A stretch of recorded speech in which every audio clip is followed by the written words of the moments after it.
Guys, one of the best ways to win in fantasy football is to draft players that ADP is just plain out wrong about. Dudes that are undervalued, right? That's how you win fantasy football, right? Jaden Daniels last season, Malik Neighbors, Jamar Chase even, who was going like in the middle to the end of the first round. That's how you win fantasy football leagues, man. So in this video, we're going to be talking about 4 players that I think ADP is super wrong about so far right now. Things could change. These players can move up. But these are dudes that I'm going to be targeting if their values go any lower or if they stay the same. I'm Ron from Fantasy Flow Boys. If you like this video, if you like what, the types of content that I'm making, super appreciate a like and stuff. It's the best way to show support. Let's hop into the first player, and it's Jack Bech. So Jack Bech is going to be most likely the wide receiver 2 for the Raiders. He was drafted in the second round, 58th by the Raiders. So not a first round draft capital wide receiver, which is really what we love, right? They have like a 50% chance of actually hitting in their first season. But nevertheless, I think Jack Bech is somebody that got enough draft capital, and I think the landing spot warrants somebody that I really like. So based on ADP at the moment on Fantasy Pros, it's just like they take consensus on all the different platforms.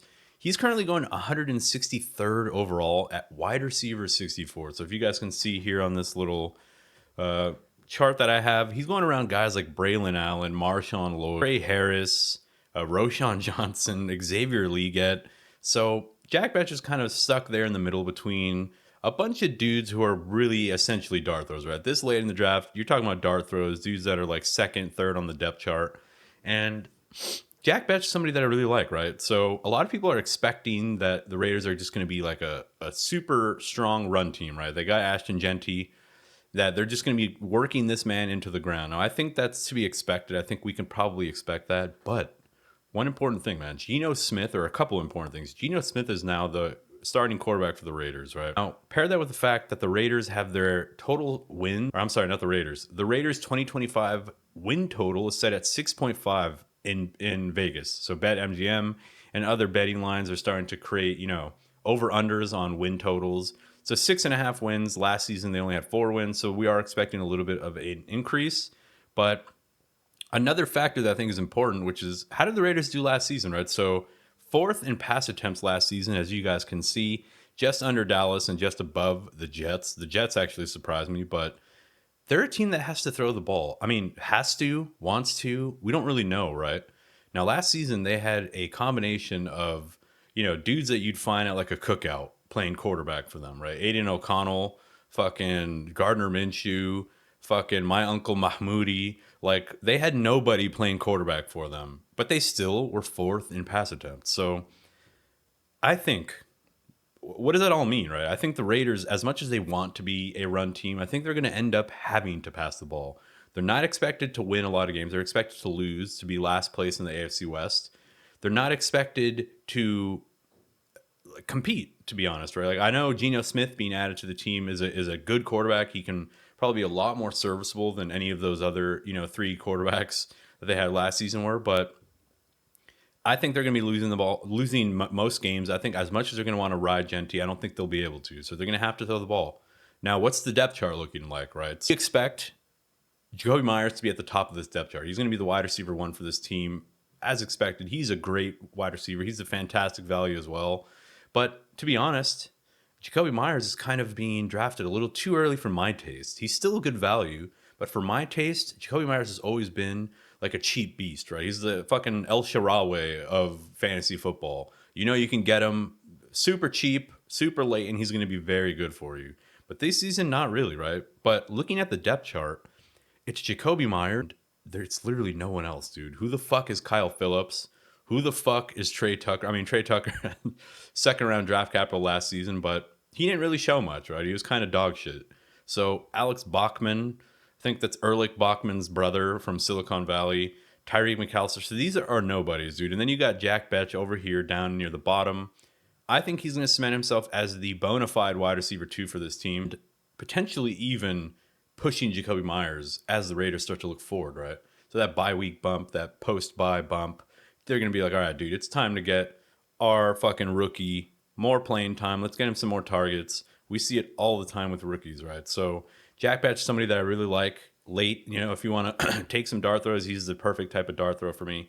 And the next name on my list is going to be Marvin Mims Jr., I think the fantasy industry is totally wrong on Marvin Mims. He's going 148th, wide receiver 59 at the moment. So not the worst undervalue, right? It's not horrible. I think, when you see guys like Marquise Brown, Emeka Egbuka, Hunter Henry, Blake Corum, Pat Fryermuth, Jerome Ford, like Marvin Mims Jr., I'm sorry, has much more ceiling than any of those guys. And I love Emeka Egbuka. I just don't think this is going to be his season. I don't think 2025 is going to be his season. So let's have a look at how Marvin Mims ended 2024. So this man went fucking bananas, dude. He went absolutely ham. Week 13, almost 20 fantasy points. They get the bye. Out of the bye, struggles. Only plays 25% of the snap. Got six and then 9 fantasy points. But in a week, 17 and 18 against 2 very good opponents in like shootout type games. He goes 30 fantasy points followed by 22. If you started him in the fantasy championship game in week 17, you probably won your league, right? But you need to have the balls to actually do that. So this man fucking popped off, dude, at the end of the season. So the memory that I have of Marvin Mims going back to last season is that he popped the fuck off. And I happen to thank God I avoided him, right? The dude who I beat in the semis in week 16 had Marvin Mims. He only scored 9 fantasy points. If the very next week that dude would have made it to the finals instead, he would have started him, and he did start him. So Marvin Mims feasted the last time we saw him on the field. They don't really add much at the wide receiver position. They did make some draft picks. They did get some wide receivers. But at the end of the day, Marvin Mims, he was a part-time player, bro. He was playing less than 50% of snaps every week. And every week, Sean Payton gets asked at press conferences, why is Marvin Mims not playing? He's like, we're just trying to figure out a way to get him on the field. Well, the first thing you could do, the best thing you could do is probably give the man some more snaps. So I think that's going to change. Here are a couple more stats that I think are intriguing as to why I love Marvin Mims going forward, right? So we're not just going to look back, we're going to look forward. The Denver Broncos were 3rd in the NFL in average pocket time. 3rd. So that means they have a very fantastic or way above average offensive line. They didn't make many changes. They just added depth to their O-line this year. So assuming health, we can assume the same type of passing environment for Bo Nix. He was 6th in intended air yards. So that's what you love to see, right? You want to get players on teams where there's a lot of air yards, especially if the dude you're getting is a deep, down the field burner type player like a Marvin Mims. So Bo Nix was right there, right after Justin Herbert, right in front of Lamar Jackson. That's what we want, right? We're starting to create a little bit of a thesis around Marvin Mims, around the Broncos in general. The Broncos were 11th in pass attempts, but keep in mind they had a rookie, right? They had a coaching staff. Sean Payton's always been known to wanting to run the ball, threaten with the play action, throw deep. That's the Sean Payton way since I can remember, right? Now, there were some Drew Brees years where there's a lot of dink and dunking, a lot of like take what the defense gives us. But we saw with Bo Nix, who kind of has a cannon of an arm and is very mobile and can get out of the pocket. He can make plays. He can lengthen plays, right? He can avoid the pocket pressure that's coming at him. So that could be why the pocket actually did so well, right? But I think this number goes up. I think this 11th goes up to like 7th or 6th this season because I do think the Broncos are going to be a much better offense, a much better team. So I'm really excited, man. I'm really excited about Marvin Mims. He's somebody that I am going to be drafting way above ADP. He's like the perfect like 8th, 7th, 6th, maybe not 6th round, but 7th, 8th, 9th round pick. Kind of like you've already got most of your wide receivers. You've got most of your running backs. You're now starting to fill your team with like quarterbacks and then depth pieces. Marvin Mims is fucking perfect, dude. He's the perfect type of player that I want. Let's move ahead now. The next players, one of my favorite players going forward, Jaxon Smith-Njigba, JSN. Now, the man is currently ranked 25th, wide receiver 12. So he's not like at the bottom of the barrel. You're not fucking, picking him up from the gutters, from the sewers. He's still being drafted in the first 28 picks, right? Or first 32 picks, whatever you want to call it. So let's see where he's going, right? So 25th overall. He's being drafted around Kyren Williams. He's being drafted after Ladd McConkey, after Drake London, after A.J. Brown. Okay, A.J. Brown, you can make the argument. But I'm sorry, man. I just cannot take Ladd McConkey ahead of JSN. I personally can't do it, and I'll show you why. Let's talk about why. Let's create a little bit of a profile of JSN. So he finished as wide receiver 9 last season, above Ladd McConkey. He outscored Ladd McConkey last season. Now, let's look at this little span of games where JSN went absolutely bananas, dude. So from week 9 to week 16, 37 fantasy points, 21 fantasy points, 19, 11, 19, 18, 24. That's in half PPR. He had one of the best runs, dude, from week 9 to 16 that I've seen. An absolutely fantastic stretch of games. They unlocked the offense. It really became the DK Metcalf and JSN show. I think DK Metcalf was also injured a couple of those games. So was Lockett. So JSN just became the premier player. He's got 13 targets, 11, 12, 12. Even in the games where he wasn't hyper targeted, he still got 19 fantasy points, right, on 5 targets. So JSN, now unfortunately a little bit of a sour taste. He ends the season, so week 17 and 18, on pretty much a pretty low note, a pretty sour note. 6 and 5 fantasy points really hurts you if you got to the finals with him. He really did nothing for you late a goose. So that sour taste could be why he's been, kind of falling down ADP. But let's look at the depth chart now. It's the same thing we did for Marvin Mims.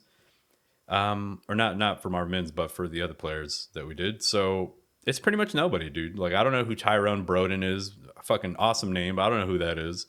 John Rice Plumlee, I think the brother of Mason Plumlee. Marquez Valdez Scantling, the man has a hyphen in his name. He's irrelevant. I mean, Marquez Valdez Scantling has actually been a very serviceable, nice deep threat, but Torrey Horton's the only other name. So Cooper Kupp and Torrey Horton are the two names on this list that they could push JSN for targets, right? I'm not saying that these dudes are going to supplant him, especially considering the fact that the last time we saw Cooper Kupp, trust me, I know this because I started this man every week in the fantasy playoffs and still won my league. He was essentially a blocker. He was an offensive lineman. He was not even being thrown to at all. Now, that could be scheme. That could be just the Rams. Could be the Puka experience that we had. And Cooper Kupp has always been a great blocker, which I think is kind of the role that he's going to have yet again, right? I think he's going to be kind of an inline blocker, kind of your short route guy. JSN's going to take the intermediate stuff and potentially even some of the deep stuff, but I do think Marquez Valdez is going to be that Mac Hollins type X receiver. They're just going to run him. He's just going to be out there running cardio routes, the Tony Snell, if you will. So let's look at the Seattle passing environment. So 7th in pass attempts in 2020. It's fine, right? They had Geno Smith. Now they have Sam Darnold. He takes over as the new quarterback for them, right? He was QB9 last season. Keep that in mind. So Sam Darnold ain't nothing, right? He ain't a fucking complete piece of shit. Now, to be fair, that was Kevin O'Connell. Kevin O'Connell's goated. He's him. He's Himothy. He's one of the best offensive minds in the NFL at the moment. He turned Sam Darnold into a fucking, what's the opposite of turning him into a pumpkin, right? Turn him into a hot chick. I don't know. New offensive coordinator, though, for the Seahawks, Clint Kubiak. His scheme is very much influenced by the Shanahan-McVay style. So that's exciting, right? If their offense can resemble the 49ers or the Rams, that's exciting. And if JSN is the number one guy in that offense, you're talking about you're going to have a fantastic run game with a fantastic alpha wide receiver that gets premiered, right? Think about Brandon Ayuk. Think about Deebo Samuel. Think about these dudes that have been fantasy relevant, right?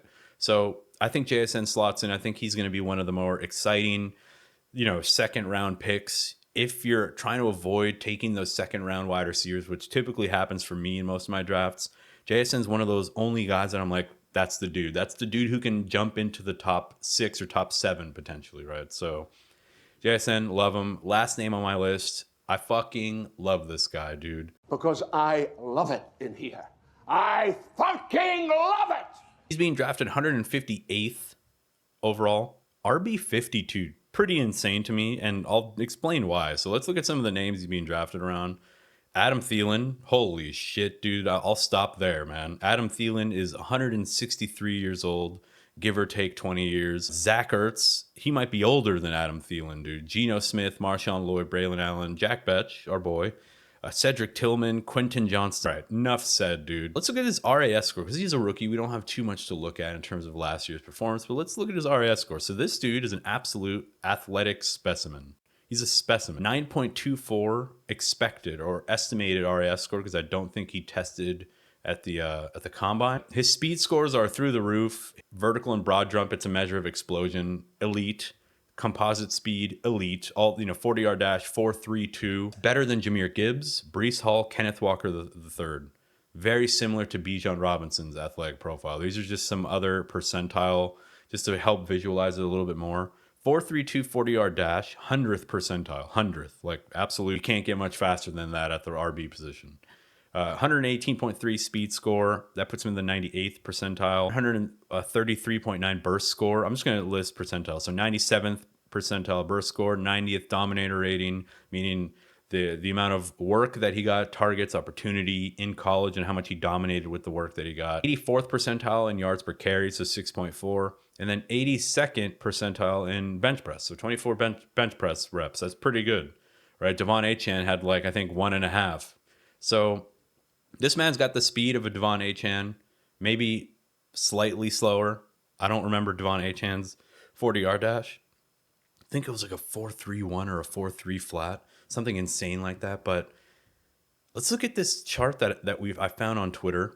It's from F-Ball Insights, and Ashton Jeanty in missed tackles forced per carry compared with, on the x-axis here, yards after contact. So this is a measure of their jitteriness, how slippery they are as a player, right? So typically, if you have a very fast player, they're usually going to be up here on the missed tackles, right? They're just too fast to tackle. Ashton Jeanty breaks the chart over, in the top right of it. But Bhayshul Tuten is the next best. He's the next best dude in this draft class. These are all rookies. So he's basically forcing a missed tackle 0.4 times per carry, or 0.39. What is that? I don't know. 0.36. And he's getting almost 4.5 yards per carry after contact. So the dude doesn't go down right away. He doesn't get tackled easily. He's extremely fast. And let's look at the Jacksonville Jaguars. So this is a quote that I found. The Jacksonville Jaguars' new regime of coaches and executives is not high on running back Travis Etienne, according to league executives who have spoken with ESPN's Jeremy Fowler. So this is just a report. It's not a fact, but it seems the Jags are not very happy with Etienne. He was not a dude that they drafted. The current coaching staff did not draft Etienne. He was drafted by Urban Meyer, I believe. This regime, this coaching staff, this general manager drafted Bhayshul Tuten, and they love Bhayshul Tuten. They've been talking him up all offseason. So this man could potentially start the season as the RB2 behind Tank Bigsby. That's, like, in my opinion, worst case scenario. I think he takes the RB1 job by kickoff, by fucking week 1, dude. I know that's a spicy take potentially, because Tank Bigsby actually was pretty good last year. But Bhayshul Tuten, dude, he is somebody that if you're gonna draft like your RB4 on your team, I was drafting Devon Achane everywhere his rookie season late. Bhayshul Tuten is this year's Devon Achane. He's this year's Bucky Irving. I don't give a shit, dude. Don't at me. I will not argue with you about this. Bhayshul Tuten, draft him at, as early as the fucking 10th, 9th round even. Anyway, that's the video, man. Those are the 4 dudes I think ADP is just completely wrong about. These are dudes I'm going to be targeting, value picks, whatever you want to call them. Hope you guys liked this video, man. Hope you enjoyed it. I am Ron from Fantasy Float, and if you did like this video, why don't you give me a sub, dude? Give me a like. Let me know in the comments if you disagree with any of these picks. And I'll catch you guys in the next video. Peace.